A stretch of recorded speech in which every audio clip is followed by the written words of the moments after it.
Hey everybody, welcome to the PC Perspective Podcast. It is a frigid one, at least for us here, because I refuse to turn on the heat. And it's podcast number 284 on January 22nd, 2014. I'm Ryan Shrout. I'm Jeremy Hellstrom. I'm Josh Walrath. And I'm Alan Malmontano. And it's like really cold here. Turn your nest up. Nope, not doing it. Not going to turn on the heat. Can't do it. Start benchmarking. Well, we turned on a machine, and there's a machine mining a Litecoin with an R9 290X, so that should... Not because you want the Litecoin, you just want the heat? Yeah, well, it's multi-duty. We are stress testing a case and see how hot the case gets with 290X in there, a mini ITX case, and then it's also heating up the room, and it's also consuming electricity, which is always a must here. Can we throw another GPU on the test bed, Mr. Cratchit? Yeah. It's probably the least efficient way to heat possible. Well, if you're mining Bitcoins, it's paying for itself. It's offsetting some, maybe. Yeah. Yeah. Or Litecoins or whatever. Doge. Dogecoins. Yeah. Dog. It's not doggy, it's Doge. Whatever. This was proven. So welcome to the PC Perspective Podcast. We talk about PC hardware sometimes, and we record this live on Wednesdays at 10 p.m. Eastern most of the time. We're actually debating moving that to 9 p.m. Eastern. We'll talk about that offline, see if we can move some scheduling around, just because it'll give us maybe another hour after the podcast to play games, something that I like to do, but we don't really get to do because we tend to be done at 11:30 or 12 o'clock Eastern time, and I'm old and I'm tired. Stuff like that, so whatever works is fine. But if you want to know when we go live, and it might be 10 p.m. and it might be 9 p.m., but if you want to know in advance, you should sign up for our mailing list for our live streams. If you go to pcper.com/subscribe, you can put in your name and email address. That's all you got to do there, and it'll send you a little note, ask you to confirm it, and you'll be signed up for the list. We only use it when we do live stream events. So if we do our podcast, if we do special events, like if we're out of town for CES or an NVIDIA event or an AMD event, and we do live blogs, we send you notifications for that as well. So if you haven't signed up yet, do so. It's awesome, and Josh only sends like sexually explicit messages.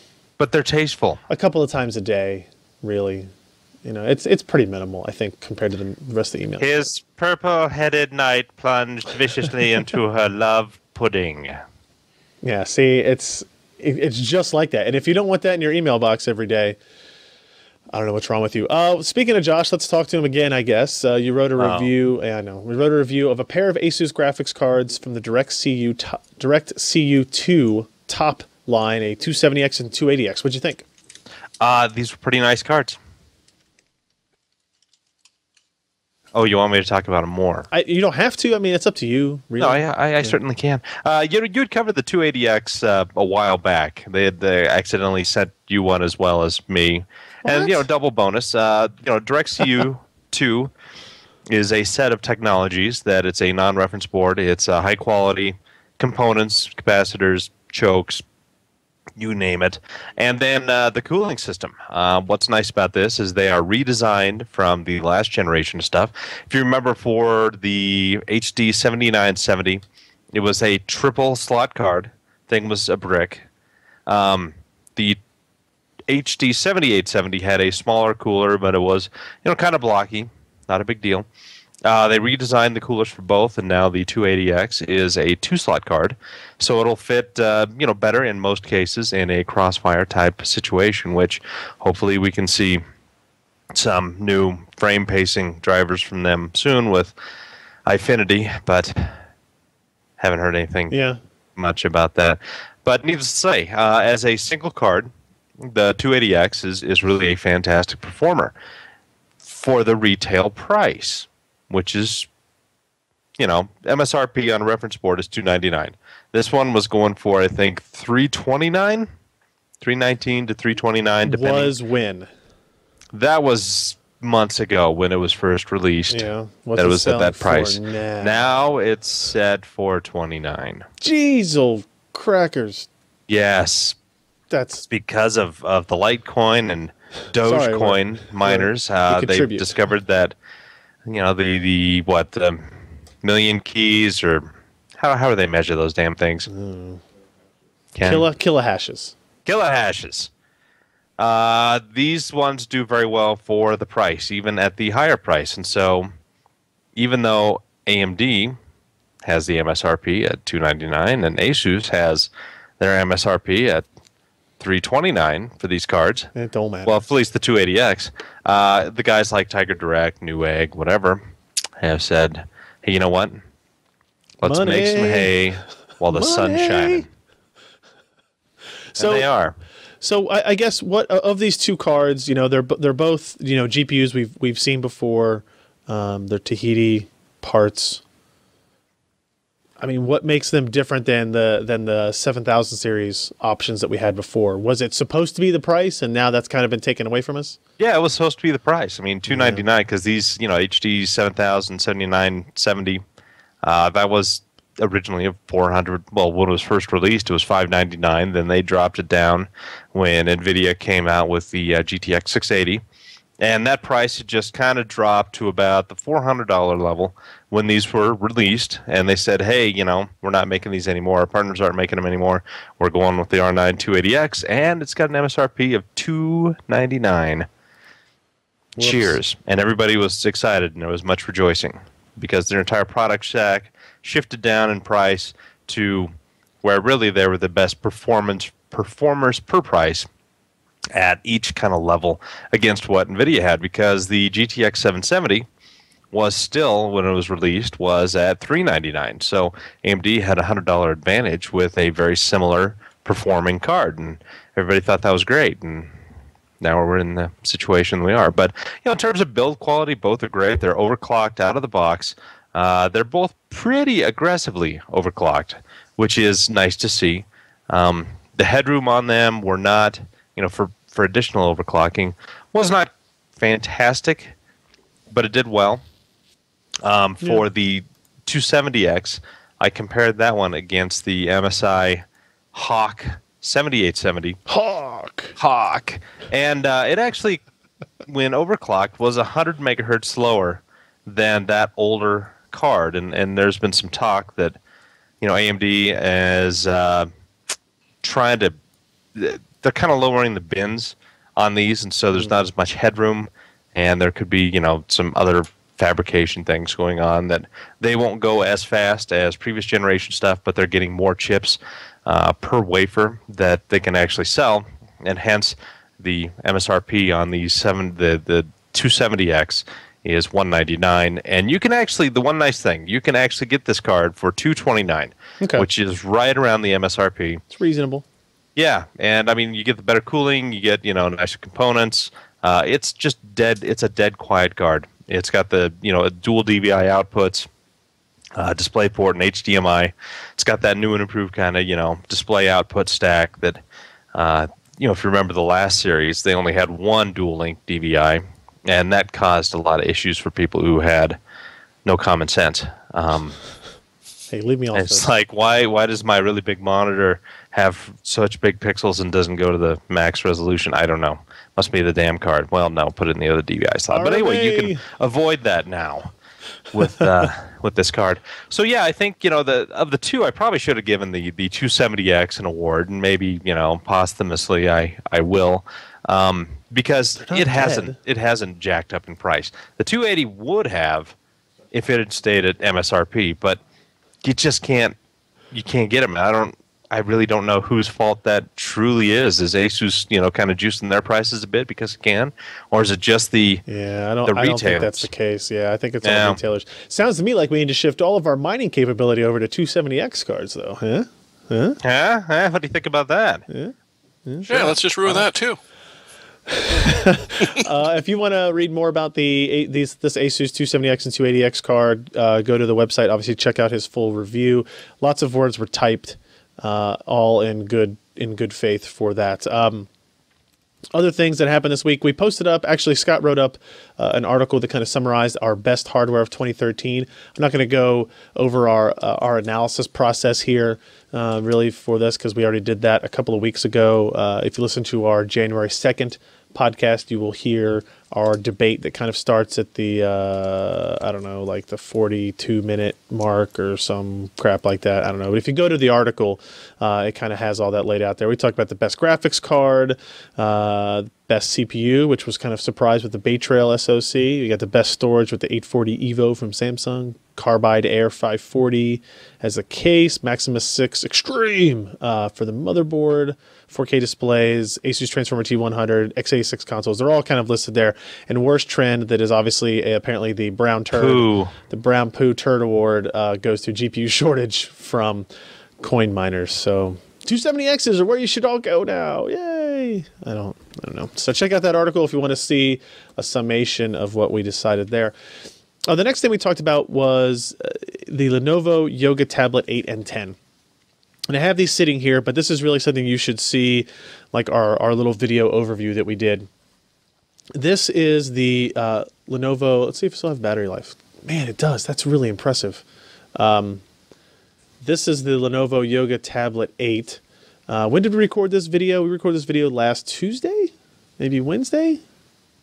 No, I don't know. It was probably before that. You can see when it was on the 14th. And it's still got a ton of its standby battery life. It's still got 70% of its battery as it sits here. It's just sitting on this table with Wi-Fi on standby the whole time. So this is just an 8-inch tablet. In terms of hardware, it's not really anything special. It's got a MediaTek quad-core SoC, but all 4 cores are A7 parts. It's a 1280 by 800 resolution screen, so not a super high-res display. But what it does do that's really cool is it has this interesting form factor. It's very thin, but it has this kind of tubed kind of section on the side that you can actually use as a handle, which I actually think is really nice to, you know, while you're reading it or browsing, you're holding it with your left hand and you're scrolling or whatever with the right hand. It works really well. It also has a kickstand with it for that as well. So you can stand it up on your desk. You can, it doesn't have to stand up fully erect, if you will. So do you get out of bed in the morning and... It's sometimes you gotta wait until the yoga tablet's the just standing there on the desk, yeah. and I don't remember putting it in that fashion. But it's actually really nice. Like if you put it on your desk and you're like, say, watching videos or you're watching a movie on it, you can kind of tilt it back at any angle and it'll stay there. It's pretty nice. The front-facing speakers sound really good. There's stereo speakers. The battery life on it is really, really awesome. I think in our web browsing tests, we got like almost 18 hours of battery life out of it. It's a nice tablet. It's only $199 for the 8-inch version. Now we have the 10-inch version too, and the problem with it is that it's bigger. It still has the same design. Well, I just wanted to be very careful about this. Oh, well. So this one, for example, it's bigger, but it also has worse battery life. So this one is down to like, I don't know if this one was fully charged before, but this one is down to 17%, and it obviously had been sitting here the same amount of time. It's got a bigger screen, but it's the same resolution. It's the same exact hardware, like processor and SoC and stuff inside, but it has a larger screen, but it still has the same resolution display. So you take the same resolution, you blow it up 2 more inches, you know, which is like 25% or so, and it doesn't look nearly as good as the 8-inch does. It still has the same, you know, way to hold it. It still has the same kickstand. It still has the same front-facing speakers. I just don't find this. I think this one's a little bit too heavy to hold with one hand really comfortably. But it's still pretty cheap. It's $279 when you find it. So this is from Lenovo. This is Lenovo. Usually they like to have a small premium. Yeah, like this is, if you put, I don't know, like if somebody said you had to choose between this and a Nexus 7, I would probably still pick the Nexus 7, but there's a lot of stuff about this that I like. Like if they had just been able to put a better SoC in it, put a higher res screen in it, I think, you know, you pay $100 more. This is a great option. Ken makes fun of me all the time because I really like the front-facing speakers. It's one of like my biggest pet peeves on tablets. Phones I can understand, but if you've got a tablet where the majority of your consumption is going to be while you're holding it, it makes sense for me to have these speakers in the front. They sound pretty good. Of course, I watched the classic Android test movie of Transformers on it. It's a really nice device for $199. So if you're interested in it, go to the website, check out the video of it that Ken and I made and put up last week for you guys, and check it out. It's also running a little bit older version of Android that I would like, 4.2.2. People in the comments of the review said if you put a custom launcher on it. It actually improves the performance, like the usability of performance of it as well.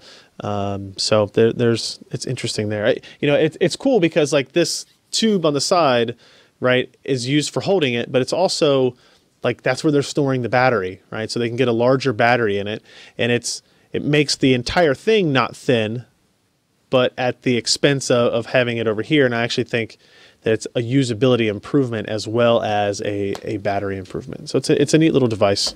If you are interested in that, check it out. Maury's not on to tell us about the ECS GANK drone. The C87. It's okay. All you have to do is look at the top-down shot. Yeah, I mean, look at that. It's got the dust covers. Does this remind you of 1994 motherboard design? No, but 1998, yes. Yeah. Okay. It's all the brown with the heat sinks and that, yeah. Yeah, it looks like... And they even spelled LEET wrong. I bet A-Bit made this. Is that a BP6? Yeah. BP6 never had dust guard, bro. Come on, man. That was its flaw. Yeah. It's one. Other than you had to send like 4 of them in to get one that finally worked. Yeah, well, that was back in the day. That was pretty good reliability, right? Yeah. Check out his review of this. It's a very interesting board. It's a Z87 product that has, as Maury puts it, a lot of features for the price. You can pick this up on Amazon for $119, which for Z87 board is sometimes pretty hard to do. And I think it's actually a little bit cheaper on Newegg, like 104 or something like that. Yeah, but it comes with dust guard. 119, I lied. Yep. It's cheaper on Amazon. Everybody should buy it on Amazon through our links. But it's got good, where does he say this here? They were able to, let's see, they've successfully developed a value-priced motherboard without sacrificing on performance or feature set. Somehow, ECS was even able to package in an Intel Z87 chipset. Haha, very funny. It doesn't have the sleek looks of its big brother, but it does have nice features that differentiate the board besides the price. Clean and uncluttered. I bet he likes where the CMOS battery is located. Probably. Yeah. So it's an interesting board. It's got Intel Gigabit Ethernet, for example. That's not usually something you see on $110 motherboards, right? It can hold in a ginormous heatsink, of course, right? So you got to be able to do that. Look at the spacing on the DIMMs. What do you mean? Aren't they like unevenly spaced? Yes, it looks like they are. Mm-hmm. Yeah, it looks like the two closest to the processor socket are closer together than the rest of them. Little odd. Asymmetry not allowed. Yeah. That's So what makes it GANK. it has some deficiencies in the BIOS area. He says no clear-cut CPU voltage settings, lack of power phase configuration in BIOS, some of that kind of stuff, and limited base clock overclocking capability. But if you're looking for just a board to base a system on, he seemed to like it. So check out that review if you are interested. And the CMOS battery, so awesomely placed.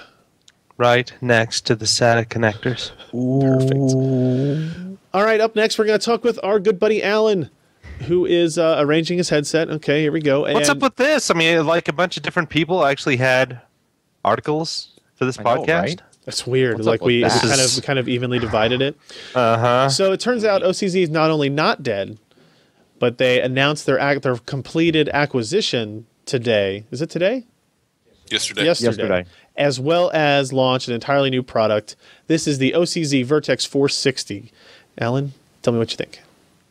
Okay, so... But first let me point out, I like the new logo. Oh, you do? Yeah, they got a kind of a snazzy new logo. It's modernized. Yeah. Yeah, it's snazzy. So... And financially sound. Yeah, I guess we'll kind of combine this with Jeremy's news post from earlier today, right? And you have OCZ, which is now a Toshiba group company, right? And now they're OCZ Storage Solutions, not OCZ. Nice finger quotes. Yeah, another OCZ Storage. So everybody's just going to call them OCZ, but okay. Yep. So a trend I've been seeing with most of the SSDs as of late is the same trend I saw with this drive, is that everything pretty much tops out at this point, as far as 6 gigabit SATA goes. Yep. Right. IOs per second. All the drives are they're getting to the point where they're all pretty much evening out.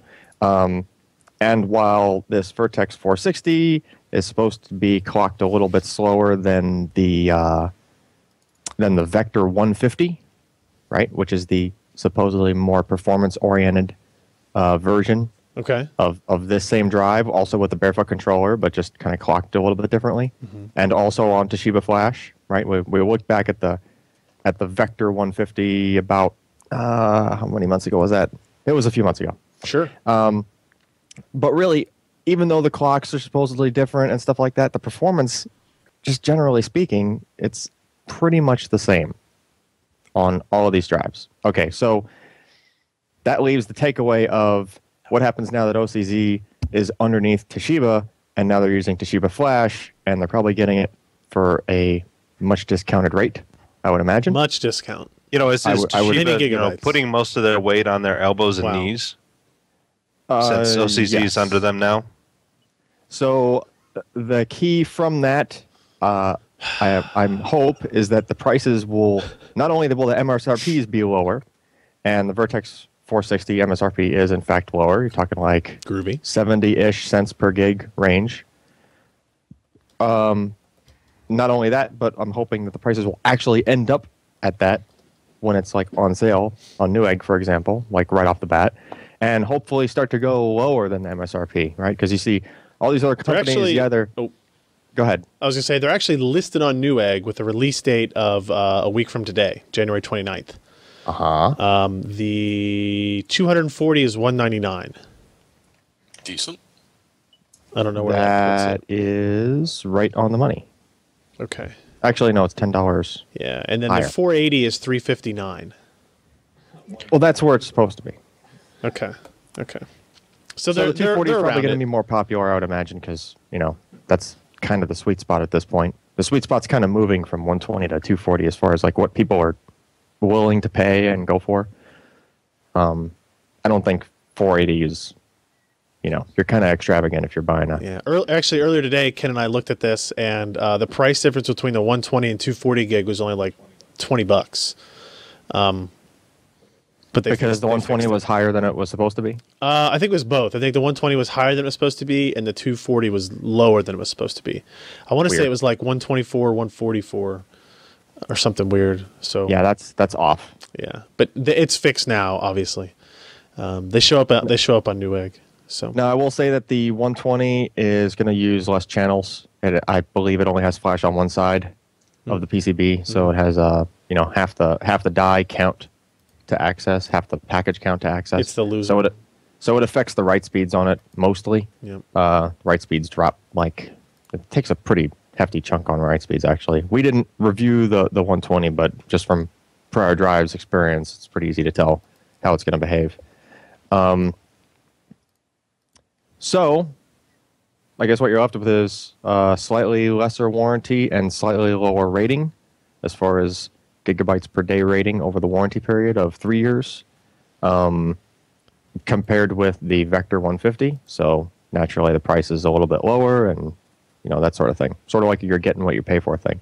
But you have the same controller, the same flash, very similar performance, and just, kind of lower longevity ratings to go with it, and cheaper prices. So I guess the only thing everybody can really do is sit back and hope that the past sort of washes away, and that the new OCZ gets just a different, I can't say better or worse until it actually happens, but at least a different reputation. Do you approve or disapprove of the warranty?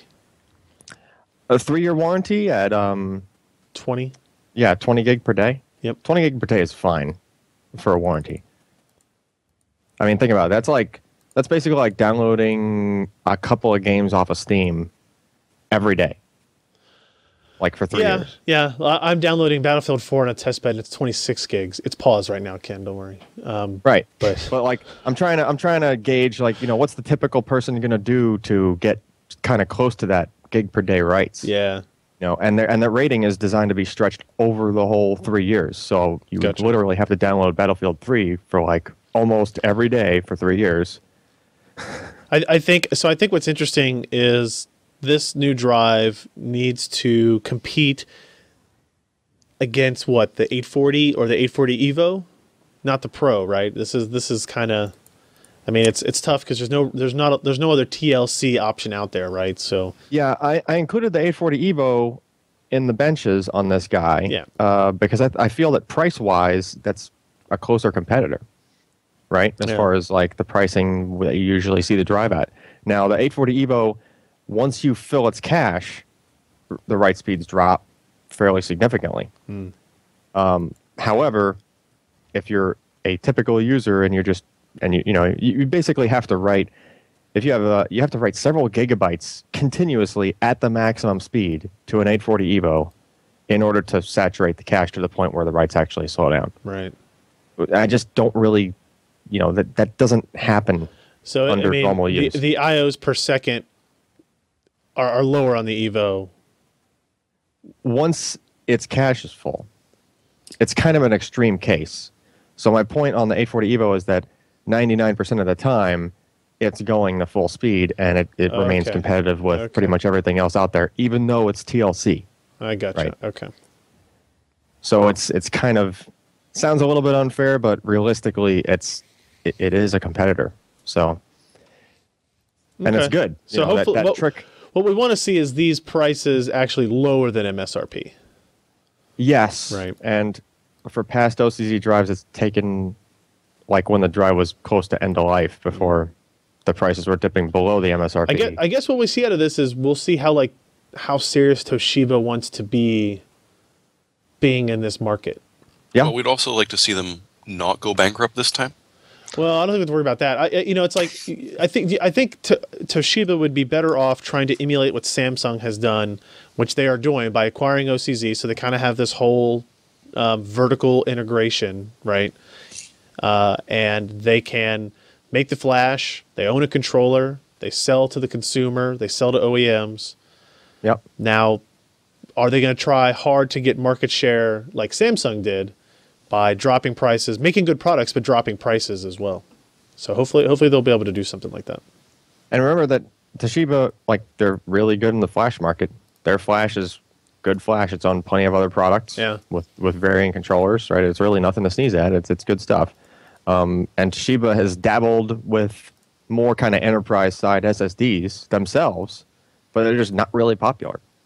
At least they weren't, right? Because I guess their controller just really didn't stack up. So now they have OCZ and they have Barefoot, which seems, pretty good controller. Yeah. And Samsung certainly needs a foil in the marketplace, and Toshiba's certainly set up, especially with the IndyLinks guys.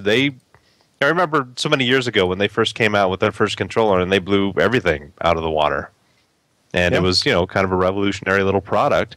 I mean, it didn't last long. Everybody else kind of caught up and surpassed them. But, it seems like this new Barefoot 3 is pretty nice. It is pretty nice, but I think the challenge moving forward is that at CES we were seeing the newer iteration of SandForce that talks directly over PCI Express, and we already know Samsung has a controller that does that. That's already in MacBook Airs and whatnot. And there's Marvell has one, does the same thing. So I haven't seen, heard, or anything about any kind of a Barefoot that's PCI Express. So they kind of need to get it in gear in that direction. Well, happily, PCI Express is a well-known technology for integration into products. Oh, sure. So I'm thinking the learning curve on that might not be as severe as perhaps you are fearing. Yeah. We'll see. We'll see. All right. So, Jeremy, do you have anything else you want to add, on the business side of that story, or is it pretty much? Well, I think the only question that I have still remaining is what happens to the other business units, like the power supply side, which we don't really have an answer. I think they just go away. It's really what it sounds like, which of course means the death of PC power and cooling. No, they're trying to sell it to somebody else. Yeah, but somebody's going to buy it. Or is it going to be parted out Josh, so Cyril you wanna buy grabs it some with me? bits, other companies grab other bits? Let's do it. Actually, probably one of the better things that could happen would be perhaps if somebody like Corsair, who had the financial ability to take that off of their hands. Yeah, they've already got their brand that That's they've built. true. This has really got to be need somebody another. who wants a brand that has a good name still, HP. like PC Perspective, PC Perspective Power and Cooling. Yes. Right. Wow, that's a mouthful. PC per power. PCPCP. PCPP. PCPP. C. Gosh, man, we are the best marketers Ever. PCP. There was another story. Nope, that's it. Let's move on to some news items that we have here from the week. Not a whole lot, but a couple of things. AMD officially launches the R5, R7, and R9 M200 mobile GPU series, which is nice because all their partners talked about them at CES. So now we know what like an R5 M230 is supposed to be, or an R9 M290X. And it turns out they're just kind of rebrands. So they're not based on the Hawaii GPUs. They're the 7000 series, which is kind of the 6000 series. No, these are Tahiti based. So, you know, they're out there. We'll see performance when we see performance in some models, but nothing. Who really cares about mobile standalone graphics anymore? I mean, True. That's such a small marketplace. Gaming PCs are actually, I would say, growing. Well, that'd be good. But Yeah. then we've got, you know, the new APUs. We've got Intel with the GT3 and GT3E stuff. Yeah, but I mean, they're not gaming. They're not. Yeah. They're not gaming platforms. I mean, you take a look at what some of the stuff we saw at CES, like the MSI GS70. Gigabyte had that Aurora. Aorus. X7, really thin, big 17-inch SLI gaming machine. I still think that's a growing area. People who get away from gaming PCs go towards gaming laptops, something that they can take around with them. And, you know, I don't know. I think it's really interesting. I just think that the market that NVIDIA and AMD have created in their discrete mobile GPU business sucks. Like the branding is confusing. It doesn't mean anything anymore. They introduce new brand names just because HP or Dell says they have to, or they're not going to use that SKU going forward. It's a shit show, to be perfectly honest, and it makes it hard for even somebody like me who supposedly kind of covers the graphics market a little bit from time to time. It makes it hard to keep up. So. NZXT launched an H440 case. Did anybody read about this? It's kind of interesting. It's a water cooling friendly case with no optical drive bays. Finally. I still use my Blu-ray drive. Well, you're a fool. Well, but wait. I like better this has audio. no 5 1/4 bays that stick out the Streaming front? audio sucks. Streaming audio sucks. Streaming audio sucks. Why are you getting your audio on Blu-ray? Ken wants to know. Like, it doesn't. You listen to Blu-ray? No, I audio watch discs? movies on Blu-ray, and the audio is a lot better than streaming audio is. from. I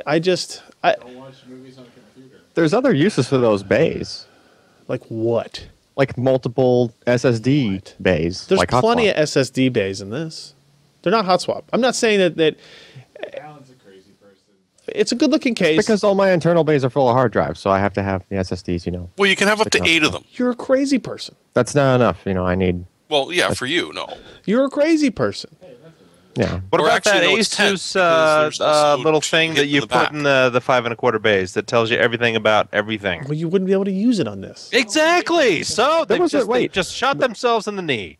In the Wasn't there knee. some other case we were Both of just them. talking about earlier this week that had like 3.5 inch and the front?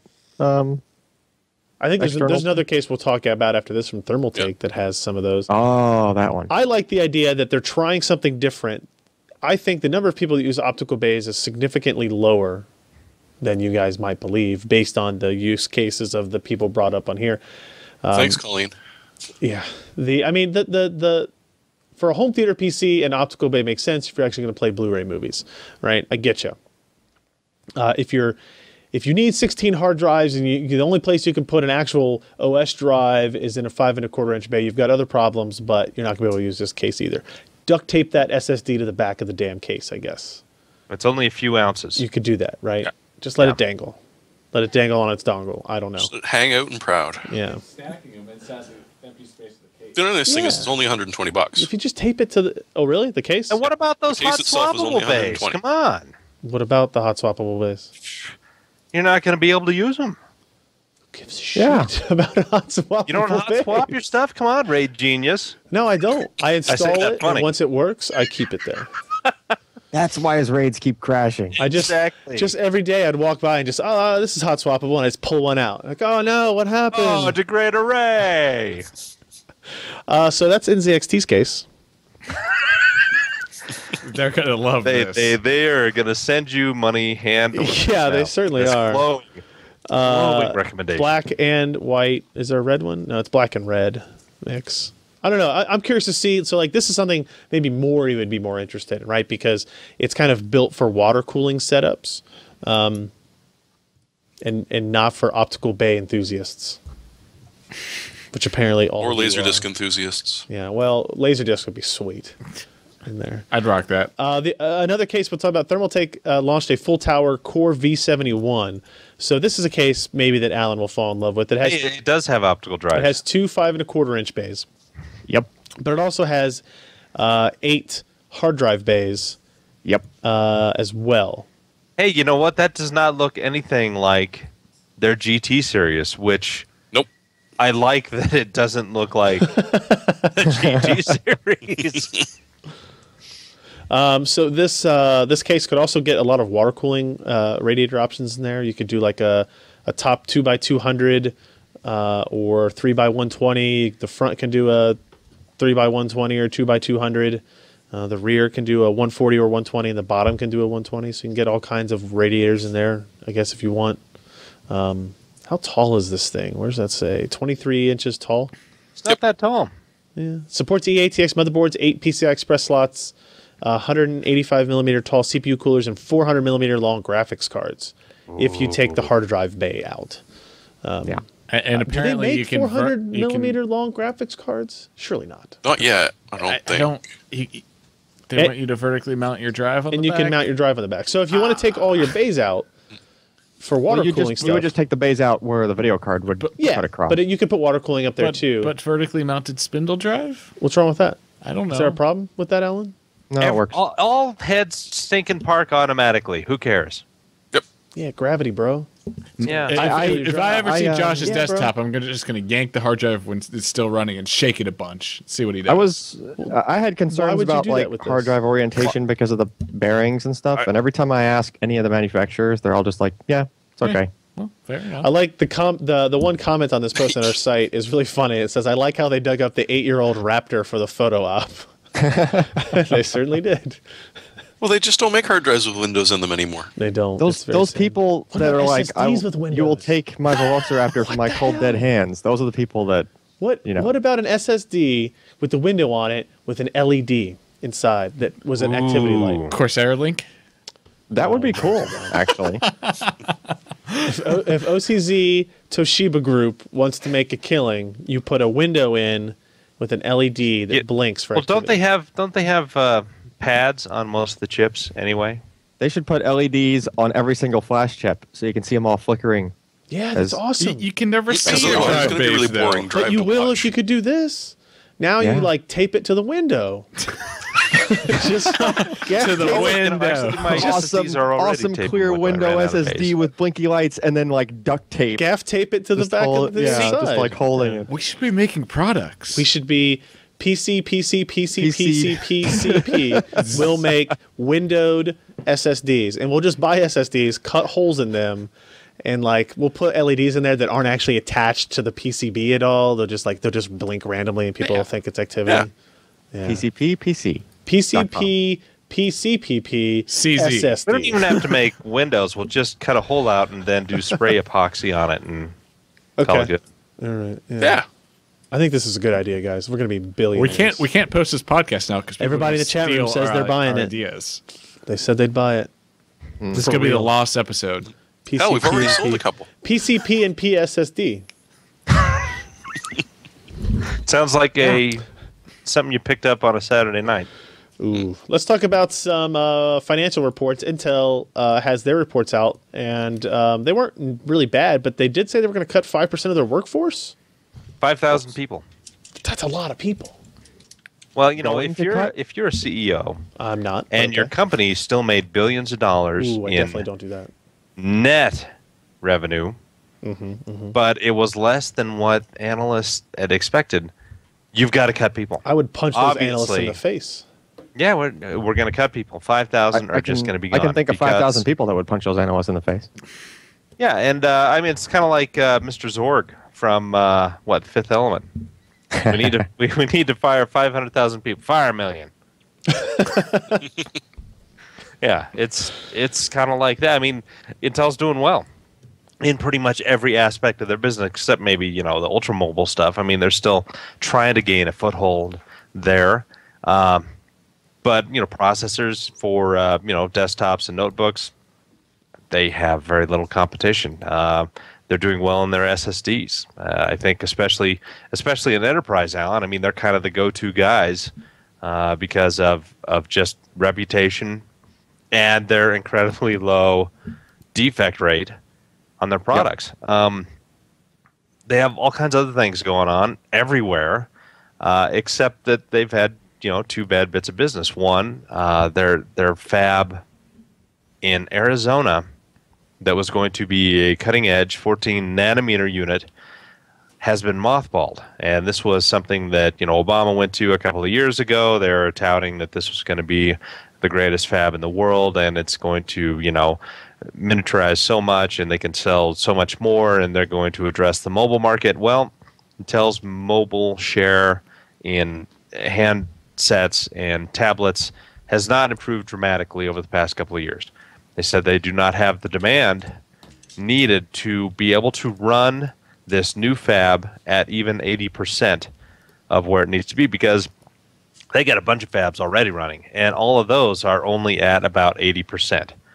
And if you think about how expensive it is to not just run a fab, but pay all the people to run a fab, when you're at 80%, economics get kind of tricky. And they just don't have enough market share in the place they're wanting to go to be able to open up this new fab. So they're mothballing it. I mean, that's like an $8 billion fab. And, $8 billion is probably what it costs when it's, fully decked out with all the machinery. And obviously they have not put everything in there that they need to run and make, wafers with. So it's kind of just, the shell, the environmental, the workspaces. But still, that's a good $2 to $3 billion just in what they've put in. So, I mean, the PC marketplace it's changing, and I mean, more mobile stuff, and nobody really knows where it's going to go. I know we'll talk about AMD here shortly, but Intel did not have a bad quarter. I mean, they made money, but they made less revenue than they did a year ago, and a significant amount less. And people are kind of looking at this and thinking, hey, you know what, this whole PC market downtrend is a real serious thing. But I think economics majors and people who do this stuff, I mean, the one kind of underlying thing they always say is if you're not growing, you're stagnating or something like that.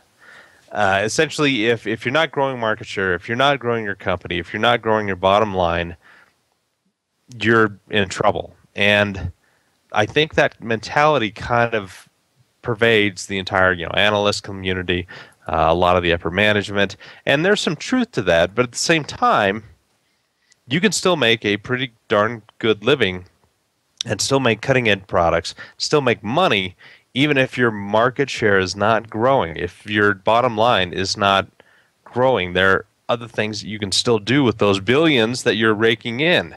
And so I think that the panic that we're seeing, especially, I mean, AMD is down something like 10, 15% just from their earnings, and Intel is getting hammered almost the same.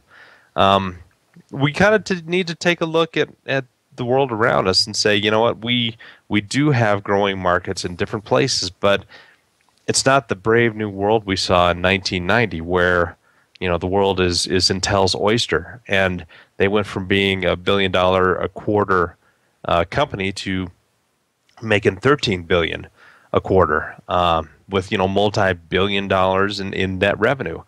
So I mean, we could probably talk about this for hours, and I know that all of you have fallen asleep at this point. What? What are you talking about? But there's a lot of doom and gloom, and so of course, as soon as they hear doom and gloom, we're going to cut our workforce. We're going to make ourselves a more efficient operation.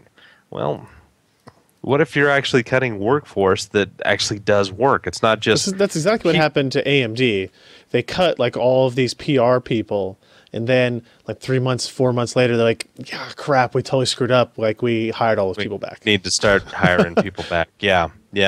And so I think, maybe I wonder if the Intel CEO is just kind of trying to plant his flag with the analyst community and make some good PR for him. Is like, an Intel CEO is being aggressive with cost cutting and making sure that his the dude's still making $2+ billion in net revenue a quarter. I mean, that's $2 billion into your coffers. Yeah. And you can do whatever you want. You can go to your investment team. It's like, here, have $1 billion, invest in stuff that'll make us money. And they do. And it makes them money. I don't understand. But I don't know. I'm not a CEO. Let's talk about AMD for a minute. So their reports came out, I guess, today. Yesterday. Sure, whatever. They for the quarter ending on December 28th, they managed $89 million in profit. And that's pretty good for AMD considering where they have been. Yes, considering the full year they averaged, a $103 million gain in overall operating income, but it's still a loss of $74 million for the year. Yeah, and when you consider they've got $1.2 billion in cash, and they haven't really eaten into that at all. In fact, they got an extended line of credit and bought back shares and did a few other things that kind of made them money in the end. They're sitting in a pretty good place as compared to where they were a year ago.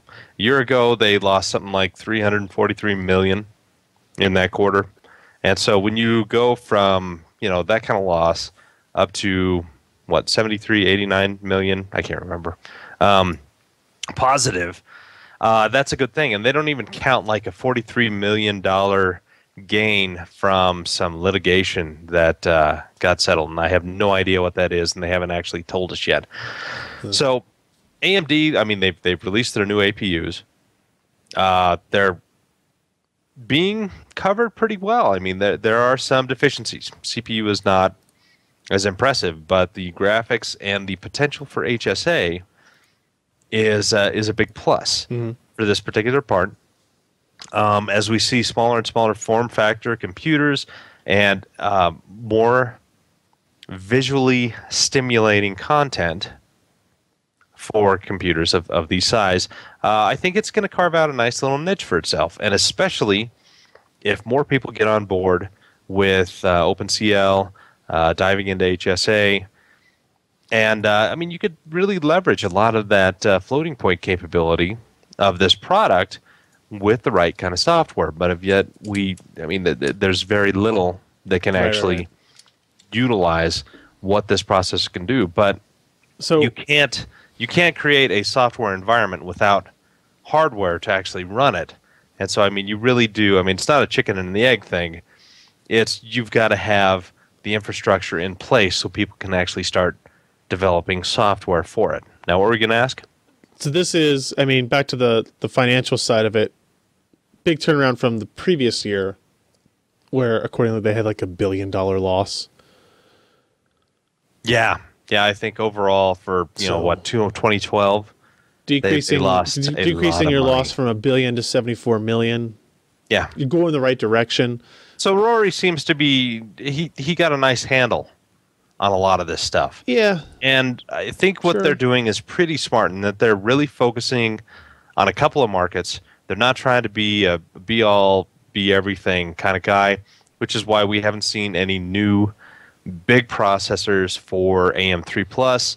The new Opterons that they announced today are again, just pile driver-based products that are a little bit more power-friendly. And it seems like all the development teams have gone from, these big monolithic, multi-module CPUs down to, the Cabinis and the Caveris. And I think they are looking into the future because another little thing was released that they have a native 16 core processor that supports not only just hypertransport, but PCIe 3.0 and a couple of other I/O options, all on one piece of silicon. Now, we won't see that until 2015 at the earliest, but we can probably see that internally. They're like, all right, we need to get as much of our engineering talent onto these APUs because this is going to be our lifeboat. I mean, the Kabinis, the Timoshes, Kaveri, Kaveri for mobile and desktop. These are the things that will help keep our company afloat. Their Xbox and PS4, and their custom silicon, that is really, I mean, that's been a huge life preserver for them. I mean, they made a significant amount of money in the past 2 quarters from royalties on these parts, and both Microsoft and Sony in between, both of them have sold 7+ million of these machines. So that's all kind of free money in AMD's pocket because they're not actually producing the dies, but they're getting royalties off of each one. Plus, both Microsoft and Sony had paid for them to develop these products. And it probably stands to reason that they're doing other custom parts for other guys, but they're probably going to be smaller, not nearly as huge as Microsoft and Sony, but it looks to be a moneymaker for them, and they think that it's going to be a solid performer for them throughout the next year, even though the Q1 is going to be, again, seasonally depressed. They're going to say it's about 16% lower revenue. And, of course, they're getting hammered for that. But they're not the only one who's, going to see lower revenues in Q1. And you add on top of that they're going to be designing their own ARM cores, not just licensing cores from ARM, but they're going to put their own kind of secret sauce in there. And so we're going to see some interesting things. They've got a long road to climb in terms of ARM recognition, but they have the graphics technology. They've got amazingly seasoned processor engineers that can do some fun things with what ARM gives them. So I think the upside of the company is they're going to survive, and they're going to do okay. Now, whether or not they will ever achieve a dominant position in terms of processor performance like we saw with the original Athlon 64, that's another question. I don't know if we will ever see that again unless they come up with something entirely original and amazing that Intel never has. Let's move on. Okay. Let's move on. It's so AMD didn't boring. go out of business this year. Okay. That could have been the whole thing. Could have been. I don't talk a lot, do I? If we had lost $78 million here, we would not still be in business, so they should be proud of that. No, in fact, But we would have had a great year, wouldn't we have? If I had lost $78 million. It's time to use the murder passport, as Ken says. That's right. Some graphics rumors circulating. Scott wrote these up, or this first one up. GeForce GTX 750 Ti could be a Maxwell part released in February, which is interesting to think about. Apparently, there was a story out of Clockers. They claim NVIDIA has already alerted partners to prepare a graphics card launch. Very little information is given beyond that. They don't even have access to the suggested GM10 architecture code. They just claim that partners should expect a new video card on the 18th of February. And it also raises questions about why the mid-range card will come before the high-end card. And if it's on 28 nanometer, could it just be that NVIDIA did not want to wait until TSMC could fabricate their high-end part to release it now? So there is no GeForce GTX 7 anything below a 760. So 750 Ti. What would you think if? Why would NVIDIA release a 28 nanometer low-end part? They'll call it mid-range, but whatever. Part this late and then call it a 700 series part. It seems very confusing to me if they would actually do that. We've kind of seen some precedent before. I guess this is kind of the reverse pipe cleaner. Are you familiar with that? I'm going to say no because and it's not even a bad dirty. reference. Yeah, it sounds dirty. No, it's not. Well, the pipe cleaner will be at the end, but well, essentially, it looks like NVIDIA is doing, hey, we have a new architecture, and we could wait until 20 nanometer comes out, but 20 nanometer is still a ways away, and we're not entirely sure that 20 nanometer is going to be good fit for our goals because of electrical issues. And again, this is a conversation that could take Well, then let's not a get long into it. time. But anyway, so you create this architecture, you do it on a well-known process technology, and you can quickly work out a lot of bugs in the system because the process technology is very well known, and you can adjust your architecture accordingly and rather quickly So as you do compared this on to a cheaper part, less yeah, I mean complicated. it's going to be a small chip. Yeah. Far fewer, far smaller gate count than a, rip-roaring, high-end, highfalutin, next-generation, massive chip on a new process node, which is going to have issues. Gotcha. Yeah. All right. It still seems like if this were to happen, if this were to unfold, I just know that that they would just be raging to the fact that, well, NVIDIA's holding back on the big part because it's not up to, it's never going to be good enough performance. If you look at this frame here that they have, the CUDA GPU roadmap, the jump from Kepler to Maxwell goes from 5 gigaflops per watt up to 15 gigaflops per watt. That's in double precision. Not really telling you necessarily what it would be in gaming performance, but Boy, that's an old slide. yeah. And that was before they figured out that 20 nanometer planar is just not going Just to be not an gonna option happen. for a high power part. So if you want high-powered parts, this next rumor is right up your alley. NVIDIA apparently is going to launch super high-end cards this spring in the form of a GTX Titan Black and a GTX 790. The Titan Black is essentially, according to this rumor that came from videocards.com, is Titan Black would be essentially a GTX 780 Ti, same shaders, same clock speeds, but fully enabled double precision floating point, and then 6 gigs of memory instead of 3 gigs, right? So it would be basically take the original Titan and overclock it to what the speeds of the 780 Ti were.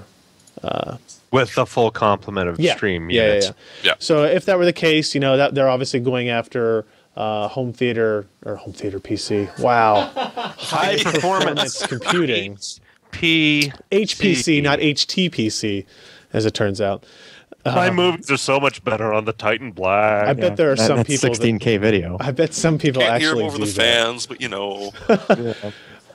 So that would be cool, but I mean, it would make any sense for gamers to buy that because it would be the same chip as a 780 Ti, just with half the memory and a lower price tag in theory. But what they might be interested in is if the GTX 790 is actually a thing, and that is a dual GK110 graphics card, not a full complement GK110.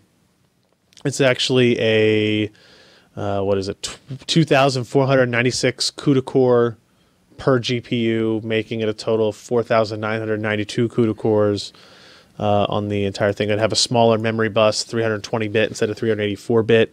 They're saying 5 gigabytes of memory per GPU. Also $1,000 plus March timeframe. 300-watt TDP level, obviously. That would be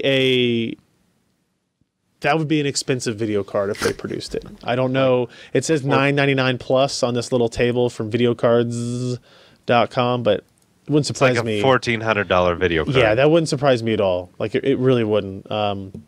with 5 gigs of memory for each core, you're also going to be spending a lot on monitors because that's definitely 4K territory. Yeah, I mean, yeah.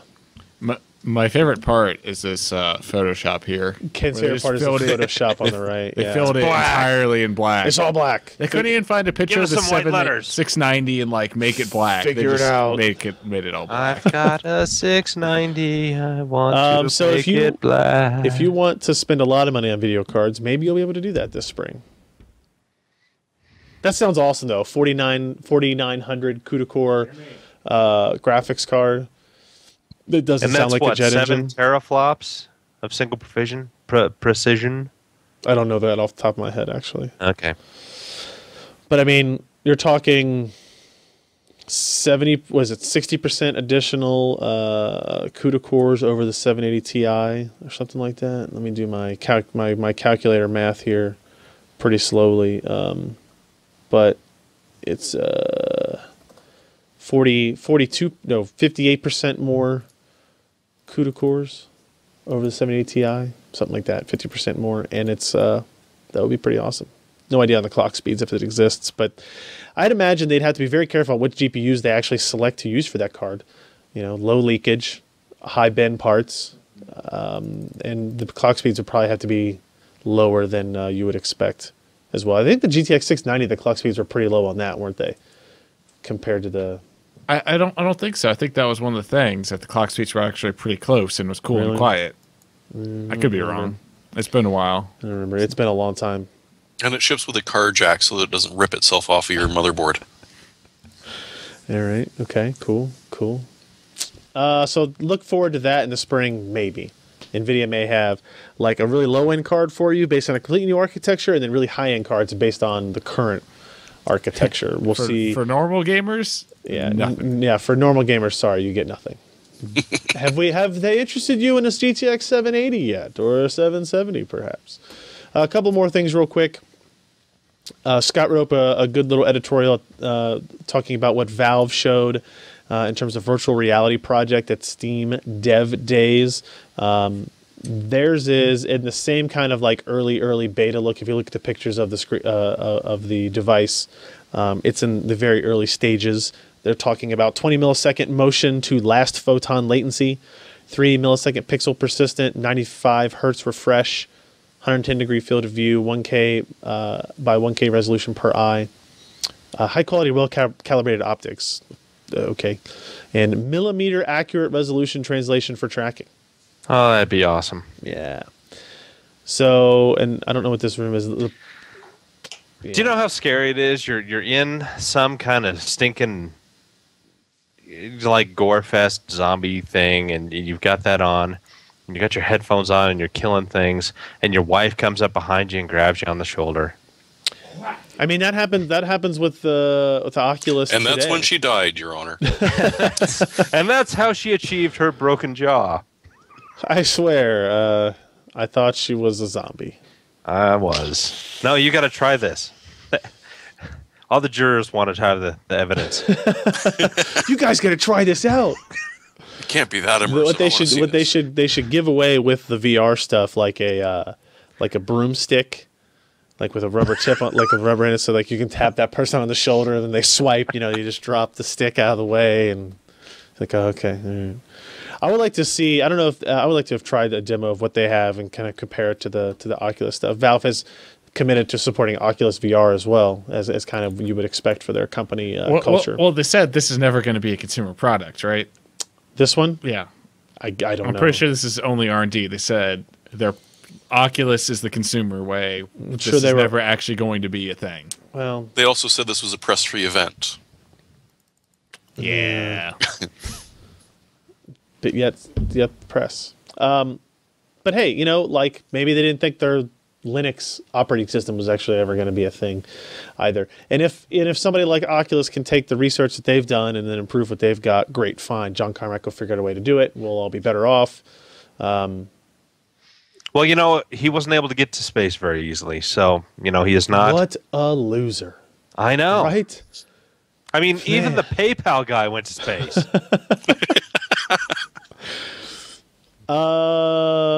Jeremy, you want to tell me about this last bit here? SteamOS gets a couple of feature updates. Well, except for the one that we've been hoping to know about, which is whether it will still overwrite your USB drives or not.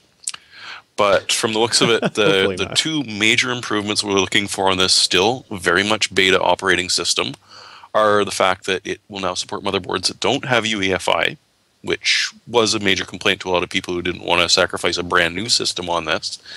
And you can now do dual boots thanks to the fact that it'll support partitions.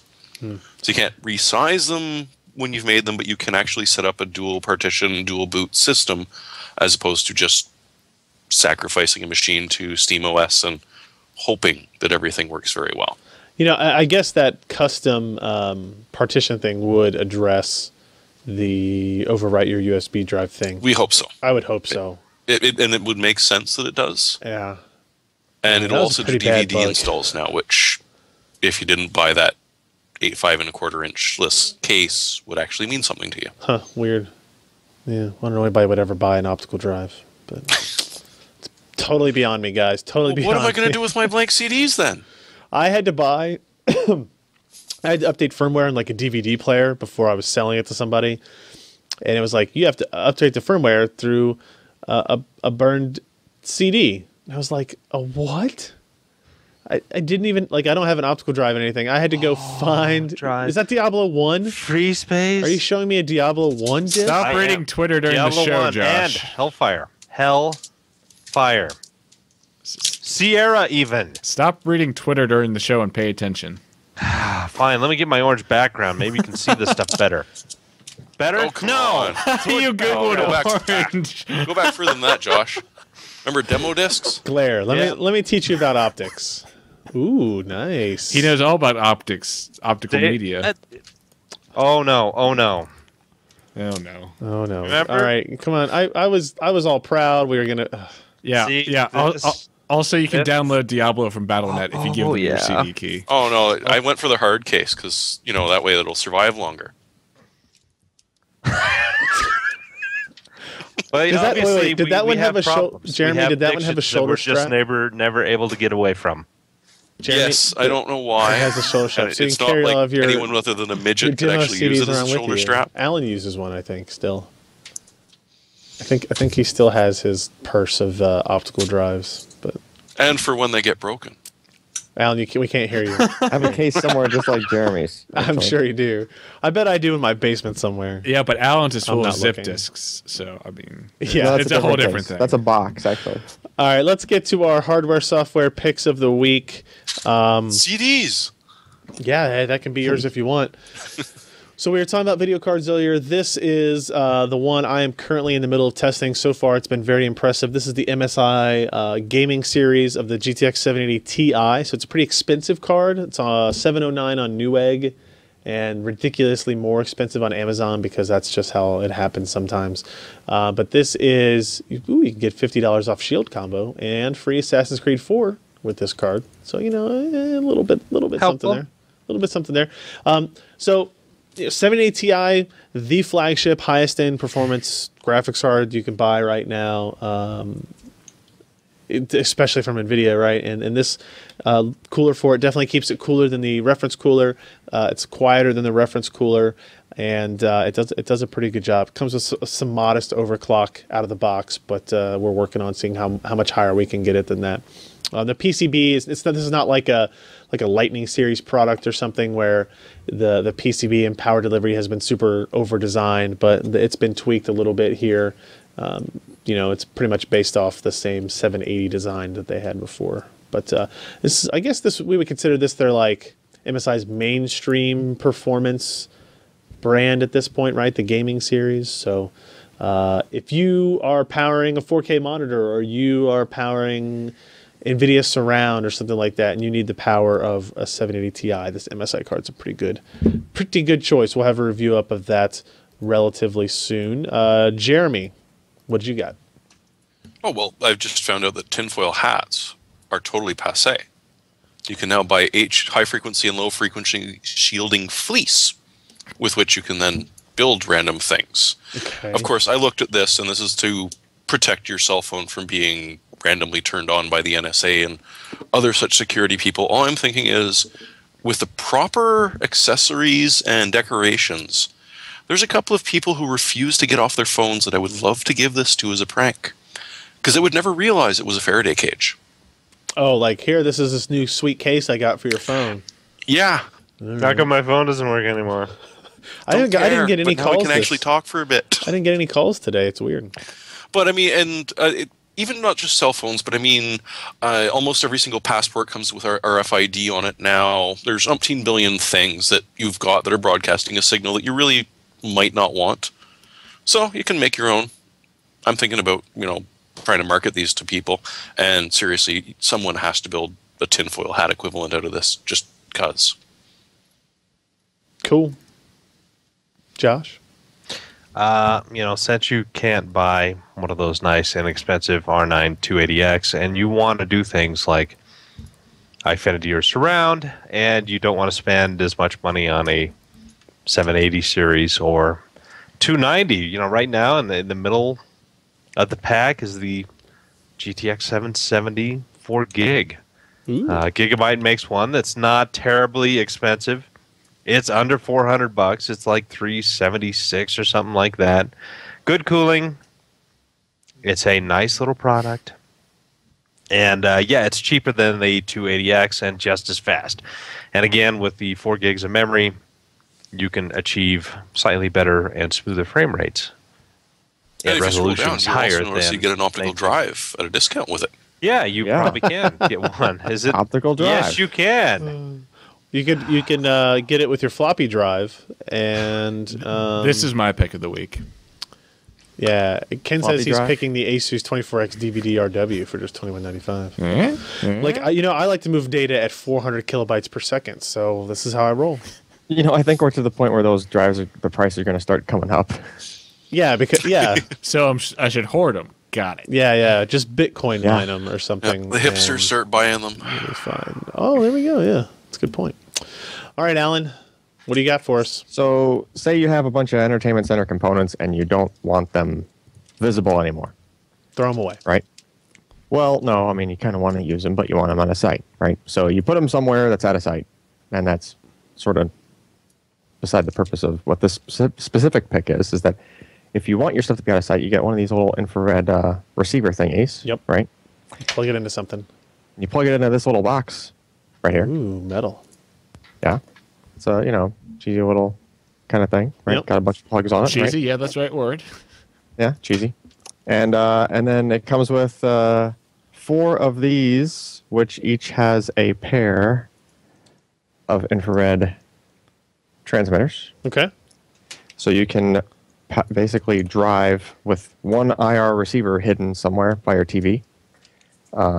You can drive 8 different components. So it just that are- kind of globally blasts everything that it gets back out inside the cabinet. Yep. To What's- whatever areas you wanted to send What's it to. the USB port on it? Oh, that's for an optional power. Yeah, you can power it off the USB, or you can power it off of this little That's wall kinda cool. wart brick thing that it came with. How is this still a thing? Why are How we is it still a thing? dealing Because with people want to IR? hide their components. No, why are and- we still dealing with IR? Well, I've got enough RF signals in my house. Like, lots of stuff is IR. yeah, but like, how much was a TV But you if you bought? built a hat out of that fabric, you wouldn't have to worry about it. We should be beyond IR as the main technology for remotes. We really should. yeah, well, know. we're Then not. okay, so what do we use then? RF? Well, there is RF remotes. Like, Yeah, exactly. And they're awesome. Bluetooth. Everything should be If that. Sony has taught me anything, it's Bluetooth. No, it's not. It shouldn't be. Just no, like, it's not. It's not Bluetooth. line of sight should not be a thing anymore. Just control it on my phone through Wi-Fi, up to the cloud, through the satellite, and then back down. Oh, and Apparently along with Ken the wants to change along his with the channels with whole artillery. line of sight thing shouldn't be a thing anymore. If you did have infrared remotes and you wanted to be like Ken and point them in the wrong direction, you can get like Mirrors. this supports like 3 receivers. Yeah. So I you just can have like receivers all like in random corners of your living room. And I then just you use point- high gloss wall paint, and that does has the same effect. I just line my walls with mirror. That's not why you do that. But it's but a that's great got side nothing to effect. do with VR. We'll have to have a talk later, Ken. I'm sorry. No. All right, that's the going to round up. ceiling, the ceiling with the mirror. And we're done. Josh's. I'm And not nope, see, even before gonna Josh, say a yep. damn word. Nope, he's not. Let's go. We're finished. That's going to be the show for this evening. Thank you, everybody, for joining us. Thanks to you guys who joined us live in the chat room. If you want to join us, pcpro.com/live is the URL to see that. And if you want to sign up to know when we go live, if you were late today, there's a couple of you in the chat room who said you just joined a little bit ago. That's your fault. You could have signed up at pcpro.com/subscribe, and we would have sent you an email like 20 minutes before we started, and you would have known immediately. Of course, find us at pcper.com/podcast, where you can download the MP3, find the YouTube videos of these shows, and then twitter.com/pcper, facebook.com/pcper, youtube.com/pcper, joshtech.com/pcper. All of those will work, and it would be amazing if you visited them and liked Josh in some capacity. So You don't even have to like me. Just tolerate. he's right. It's true. You don't have to like him. You just have to tolerate him. Ask Alan. He knows. He knows. He went to He has a high tolerance level for a lot of things. You know what we're done with. That's it. That's it, guys. Thanks, everybody. We'll be back next week for another rousing edition of the PC Perspective Podcast. I'm Ryan Shrout. I'm Jeremy Hellstrom. I'm Josh Walrath. Oh, nice. And I'm Alan Malentano. Bye.